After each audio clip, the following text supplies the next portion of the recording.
Hey, I'm Daniel from RTINGS.com. Today we'll be comparing the performance of the popular LG C1 and the Sony X90J. We'll be evaluating both of these on our standardized test bench to see how they compare and which one you should buy. We bought and tested the 55-inch model of both the C1 and the X90J. We expect both of these sizes to be representative of the other sizes in the range. The LG C1 is a versatile OLED TV with many of the pros and cons that come with having that type of panel. But how does it compare to Sony's new X90J LED TV? Let's find out. The stands of both TVs are very different. The C1 has a stand almost as big as the TV itself and is a long piece of metal that's pretty short to the ground. The X90J is more of a classical TV stand with feet on either side. It takes up a bit more space on your entertainment cabinet, but it also has a bit more room to fit a soundbar underneath. The inputs of both TVs are located on the left-hand side. The range of ports is similar, with 4 HDMI ports, USB ports, and optical or analog connections for an external sound system. The Sony X90J does have a composite in, but it requires that you have an adapter already. That said, it's a nice inclusion for people who want to use older devices on a new TV without much hassle. Something worth mentioning is that the LG C1 has 4 HDMI 2.1 ports, whereas the Sony X90J only has 2. While this might not matter for everyone, it does give the C1 more freedom for HDMI 2.1 port availability in the future. The X90J would only ever be able to support 2 of these devices at a time. Each of these TVs has a different styled back and includes VESA mounting holes if you want to put them on the wall. The C1 is almost half as thin as the X90J, but both will still stick out a bit from the wall. The build quality of both TVs is great, but the C1 is definitely the standout in this aspect. It is more solidly put together, with some better materials and a full metal stand. Both TVs have some flex near the inputs, but the X90J has a bit more. That said, we don't expect people to have an issue with either TV. Before we get into the test results, it's important to note that these are 2 completely different TVs. The C1 has an OLED type panel, and the X90J has a VA LCD panel. The difference between these 2 types of panels can be staggering and is definitely the cause of most of the performance differences. OLED panels have an incredible contrast, but lack brightness. They can also suffer from burn-in, where static images can burn into the screen permanently. We've done extensive testing on this, and while there can be a risk of burn-in, if you use your TV for varying activities, then you shouldn't really run into any issues within a reasonable lifespan. The high-end VA TVs, on the other hand, tend to get significantly brighter, and there's no need to worry about any sort of burn-in.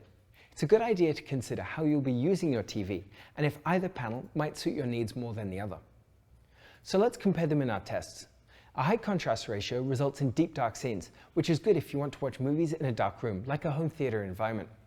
When it comes to contrast and showing deep dark scenes, there is nothing better than an OLED panel, and the C1 is no exception.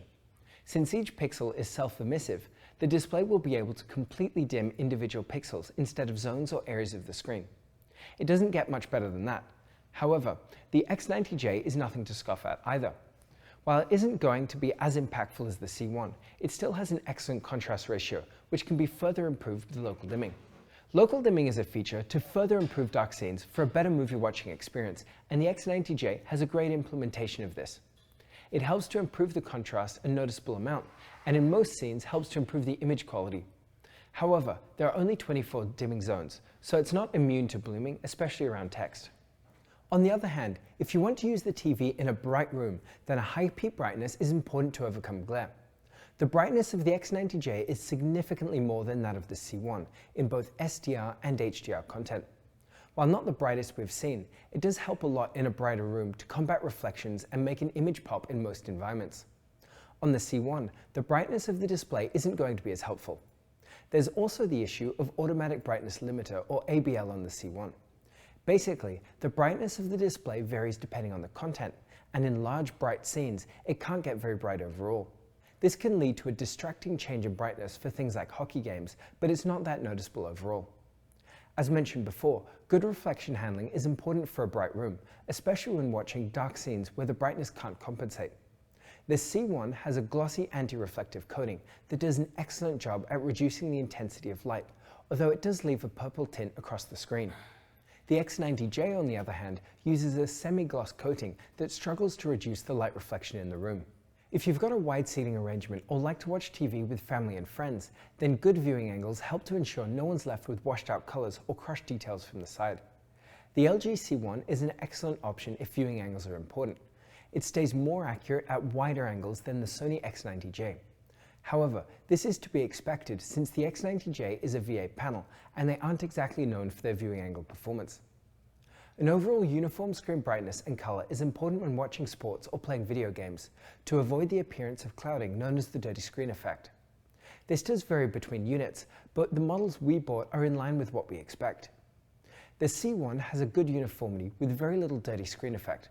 However, in very dark scenes, there are faint lines on the screen, but it's pretty hard to see unless you're really looking for it. The X90J is decent for grey uniformity, but you can see some issues in the corners of the photo. The black uniformity of the X90J is also good, but not quite as good as the C1. With local dimming enabled, it gets a bit worse, but it's mostly due to the light blooming around the cross in the center of the photo. If your plan is to watch newer high dynamic range or HDR content, then vivid colors are important to produce highlights that really pop. The LG C1 has a better color gamut and is tone mapped quite well. The X90J can't produce as vivid colors. In most cases, this probably isn't too noticeable though. It's only relatively rare saturated highlights in high dynamic range content that these vivid colors are shown. Something to note as well is that Sony TVs tend to come better calibrated out of the box. This case is no exception. The X90J was excellent right out of the box and wouldn't have required much extra calibration at all. Our C1 was particularly bad, but it might be that it varies between units and some could be better. Now, some people are interested in Sony TVs for their renowned processing. One area that benefits from better processing is the gradient performance, where good gradient performance results in smooth display of changing colors. For example, a sunset scene in a movie. Both TVs perform excellently. However, the Sony X90J is better, which will translate to more smooth display in the same scene. When playing video games, a fast response time is important for the clearest image without distracting blur. The LG C1 is an OLED, which are renowned for having near instant response time. This will result in a clear image without much blur. While the X90J is also great, it's just not as fast when compared to the OLED. However, the near instant response time of the C1 does cause a more pronounced issue known as stutter. This appears as a jarring start-stop movement, mostly in panning shots. A low input lag is also important for a responsive feel when playing video games. Both TVs have excellent input lag, but the C1 is definitely faster. While the numbers might appear to be significantly larger, 8 milliseconds is not a noticeable difference, and both will be a great experience for gamers. If you want to be as competitive as possible, then the C1 has a slight advantage. Speaking of gaming, both of these TVs have HDMI 2.1 support. This allows them to support high bandwidth signals from a new Xbox or PS5. However, a significant difference between them is that the LG C1 supports variable refresh rates for tear-free gaming from 120 Hz down to below 20 Hz for smooth gaming even when the frame rate changes. The X90J is expected to get the firmware update for variable refresh rate, but if the X900H is any evidence, we expect there to be a few problems with it. Speaking of firmware support, these TVs do run different smart platforms. The LG C1 uses the 2021 version of WebOS. It's very easy to use, it's smooth, and supports all of the most popular apps for streaming. The Sony X90J uses the new Google TV Smart Platform. It's similar to the old Android OS, but smoother and a bit nicer to look at.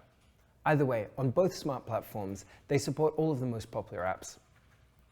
Now lastly for the sound. Both TVs have a similar performance overall, with the Sony X90J being a little bit better.